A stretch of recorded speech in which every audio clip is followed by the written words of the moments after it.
Would you breathe with me, please? Take it in. And release.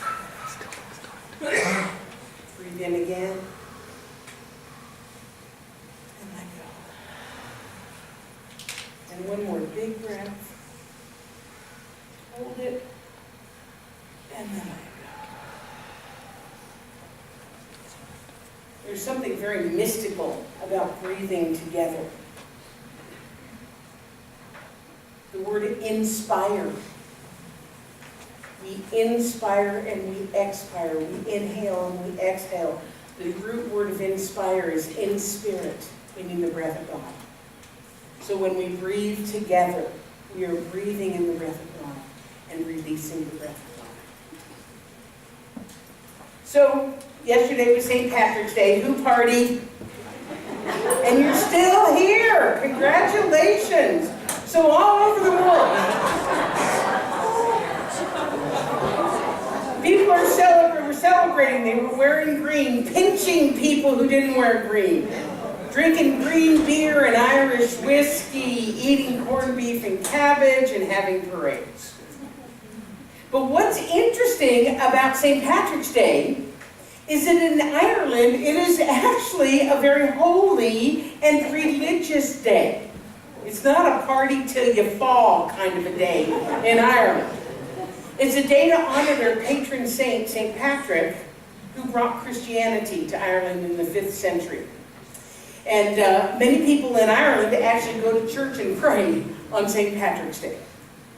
In fact, the shamrock is the symbol that St. Patrick used to talk about, because the shamrock in his day was a three-leaf clover, not a four-leaf clover. And he used it to signify the Holy Trinity of Christianity, the Father and the Son and the Holy Spirit. But you know, those of us in the Western Hemisphere, we will do anything for a party, right? And so we have this rather raucous St. Patrick's Day celebrations rather than the mystical or spiritual celebrations that it is actually intended to have. And another aspect of St. Patrick's Day, which is kind of interesting, is that it is somehow really lucky. We hear about the luck of the Irish, and we love the little leprechauns, those little bratty little guys that run around, they've got their pot of gold, it's at the end of the rainbow, and you know, the lucky shamrock. So all of this is tied into this idea of St. Patrick's Day. And so what I want to talk about today is not St. Patrick's Day, but this thing called luck. And what does it really, really mean? So let me ask y'all a question. Have you ever known anyone who just seems to have it all going on? It is like fortune just smiles at them, and they are in the right place at the right time, and everything they touch seems to turn to gold. You know those people? Yeah. And you think to yourself, these have got to be the luckiest people on earth. But then have you also ever known someone who just seemed to be walking around with a cloud of misfortune over their heads? Yeah. They can never catch, you know that person, don't you? They can never catch a break. They're always in the wrong place at the wrong time. It's like the universe has it in for them. And you think to yourself, mostly you're like, thank God I'm not that person. But then the other thing that you're thinking to yourself is, that has to be the unluckiest person in the world. And if they didn't have it, if they only luck they had was bad luck, they'd have no luck at all. You know those people, right? And from an earthly standpoint, it absolutely appears that some people are luckier than others, that fortune smiles more on some people than other people. However, from a spiritual point of view, and that's what we study here, is spirituality. From a spiritual point of view, there is no such thing as luck. There is only consciousness. And when I talk about consciousness, I'm talking about awareness. I'm talking about awakeness. I'm talking about open-mindedness. From a metaphysical, spiritual standpoint, some people are not luckier than others. They are simply more awake more aware, and more open. Is this making sense to you?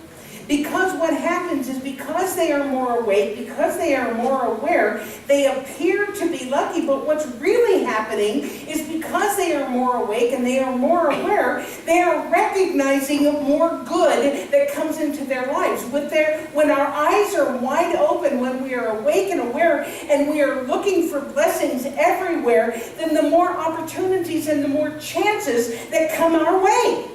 Yes? Yes. So it isn't really that some people are more lucky or that there are more chances available to some people than others. It is that when we are awake and aware, we see and we act upon those chances more often because we are awake and aware. So there's this story about these two guys are working in a casino. They're working the craps table. And in comes this really, really beautiful blonde. I mean, she's just got everything going on, right?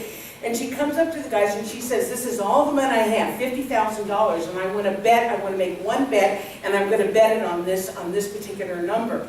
And they're like, sure, whatever. And she says, but I got to tell you, in order for me to really feel my luck, I gotta be naked when I do this. And so if it's okay with you guys, I'm gonna get naked. They're like, okay, whatever. So she strips off her clothes and she rolls the dice and she says, yay, I won. And she takes all her money and she splits. And the two guys are like, and the one guy said, what'd she roll? And the other guy says, I don't know, I thought you were watching.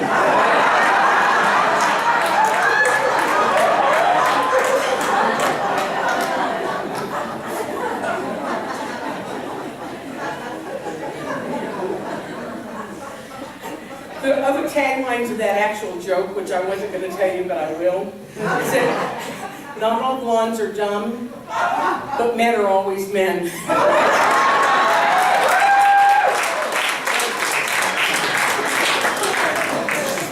Sorry, guys. They loved the first part of the joke. They didn't laugh much at the second part. Okay. So what sets lucky people apart? It's not what's happening on the outside, but rather what's going on inside of them. Their thoughts and their beliefs and their awareness. It isn't that the universe likes them better or is playing favorites, because the bottom line is the universe cannot play favorites. The universe, working through the law of cause and effect, is absolutely impartial. Here's what Ernest Holmes said about it, our founder. He said, we are dealing with an impersonal principle. It operates for one just as quickly as for another, because it is law. Knowing this in your thought, work in perfect peace and calm, and, say that with me, the last part, always expect the good. So these people who seem to be lucky are expecting the good. They are expecting to be lucky. For instance, anybody here ever gone gambling with somebody who always seems to win? Yeah? Now, I love to go to the casino. Every once in a while, I play penny slot machines. It's absolutely true. And I go in there. First I say, okay, I hope I don't lose very much money. Then I follow it with, because, you know, I know stuff. Then I follow it with, boy, I hope I win. And sometimes I do. Sometimes I come out with more. Sometimes I come out with less. But there are other people who go there and they absolutely expect to win, and they do. But instead of being surprised that they win, like I am, I'm like, oh, no. They're surprised when they don't win. They're surprised when they don't win. And that is how it can be for all of us. I'm not talking about going to the casino here, but I'm talking about anything that we want to manifest in our lives, whether it's physical health or prosperity or happiness or joy or love or harmony. If we expect it to happen in our lives, we can attract it. When we expect the thing to happen, we are in essence creating our own luck. The problem is, most of us don't do that. Most of us, we pray and we retreat and we do our affirmations and we're doing it with great conviction and we're just, God is all there is and I am one with God and I'm attracting to me all these wonderful things and I'm so grateful and I release it and let it go. Boy, I hope that worked. Well, guess what? That little tagline, boy, I hope it worked, negates all of the positivity, all of the positive thinking that we have done.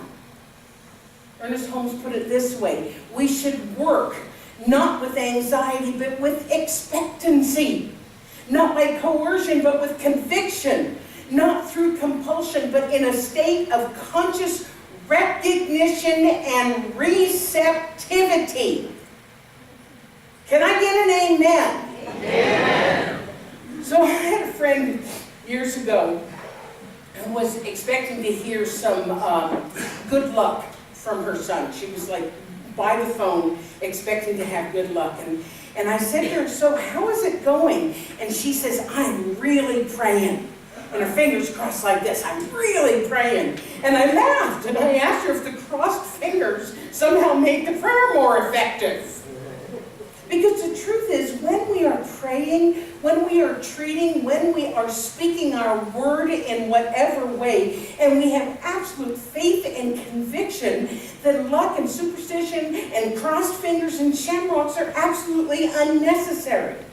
When we truly believe the power of our word, because as we say in our vision statement, we are consciously co-creating with the divine. So when we speak our word and we believe in the power of our word, we are making our own luck. But it isn't really luck. What it really is faith, belief, receptivity, acceptance, and consciousness. Because this life force energy, I call it God or spirit or life or intelligence or love or the cosmic muffin, it doesn't care what we call it. This life force energy back of everything, its impulse is good. Its impulse is life and growth and expression. So it wants us to have our good. Whether it's security or love or prosperity or health or whatever it is that you want to manifest in your life. God isn't keeping anything from us. I want that one to sink in. God isn't keeping anything from us. It responds to us according to our beliefs. As the Master Teacher Jesus said, it is done unto you as you believe. So y'all know I'm a bit of a word nerd, right? I really love to look things up in the dictionary.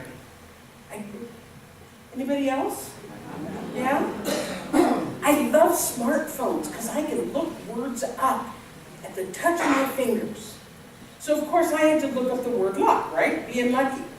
And this is what the dictionary defined it. A force that brings good fortune or adversity, or the events or circumstances that operate for or against an individual. Well, that force that we're talking about here in our lives is the law of cause and effect. And it is going to bring good fortune or adversity. It's going to bring events or circumstances that operate for or against us according to our truly held beliefs. Not just the ones that we give lip service to every once in a while.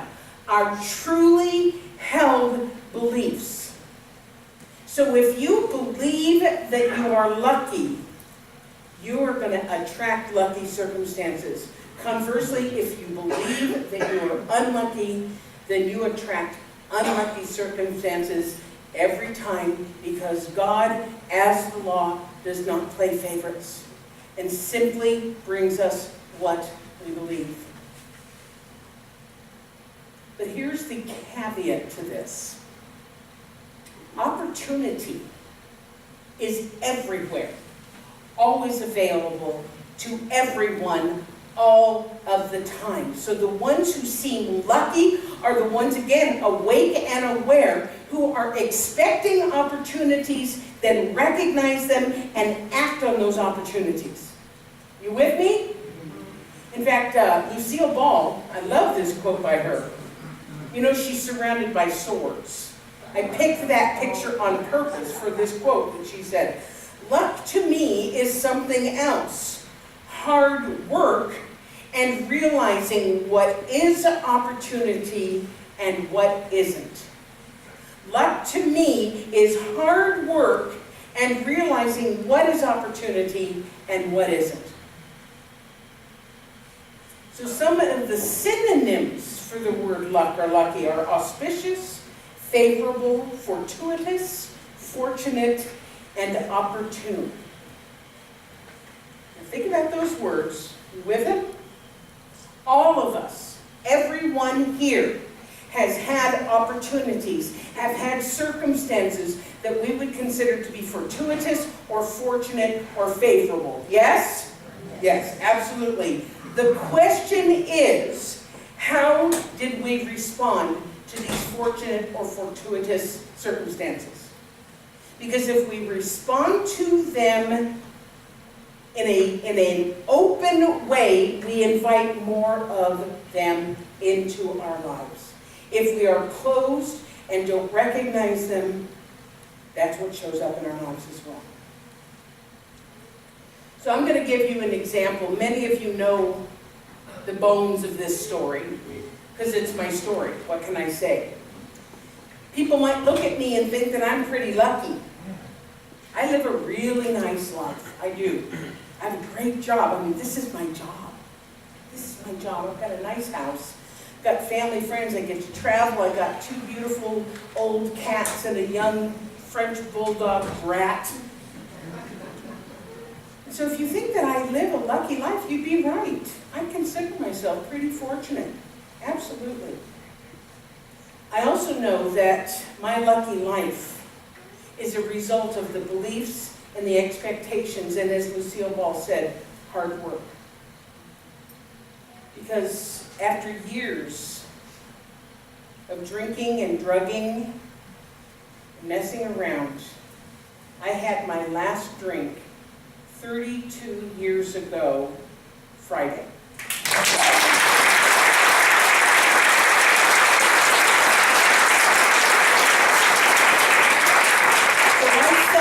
St. Patrick's Day is my sobriety birthday. I call it St. Patricia's Day. At the time, I didn't know how it happened. I don't even know why it happened. I just knew that on March 16, 1986, something shifted. Something shifted for me. As I look back now, 32 years later, I know that that something that shifted, I choose to call it my higher self. There was something within me that wanted more out of life, wanted to express more by means of me. Ernest Holmes put it this way: there is a pattern of your being, or the real spirit of you, which is as eternal as God, as indestructible as reality, and as changeless as truth. This pattern is seeking to manifest through you. It is because it is there that you have these irresistible urges, the longing to live more fully, the feeling that life belongs to you. Finally, it will win.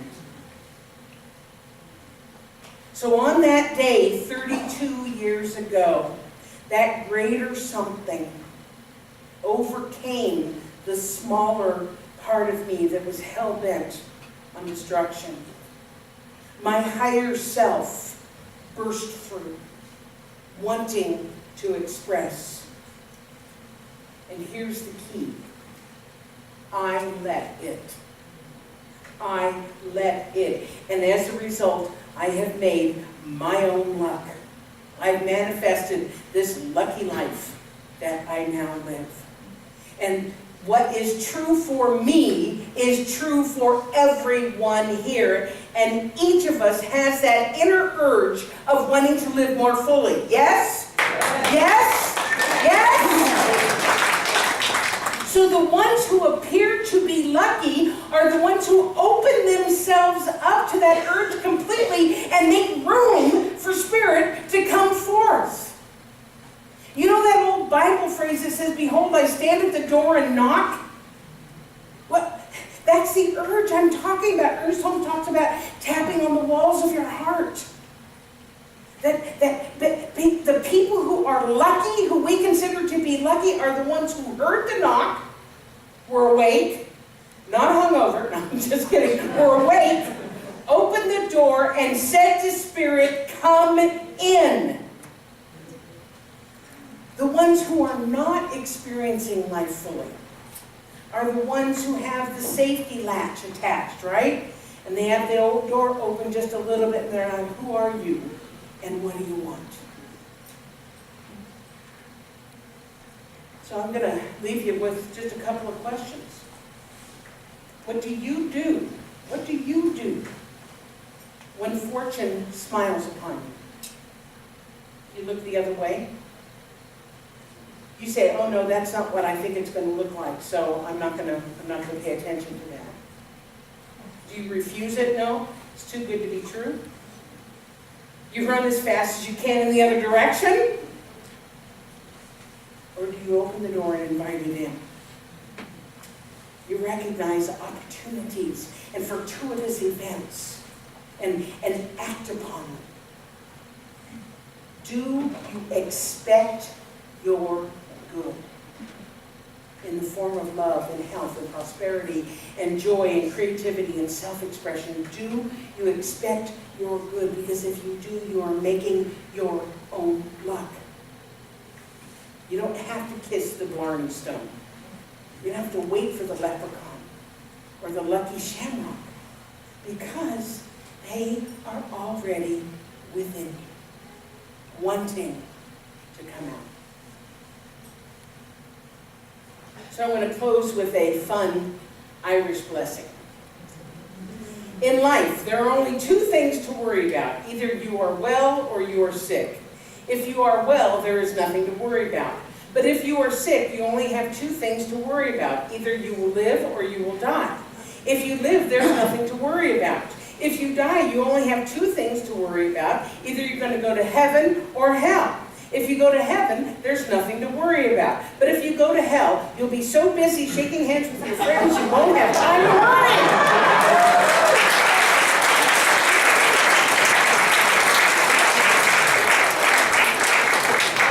And that's all I got to say about that, and so it is.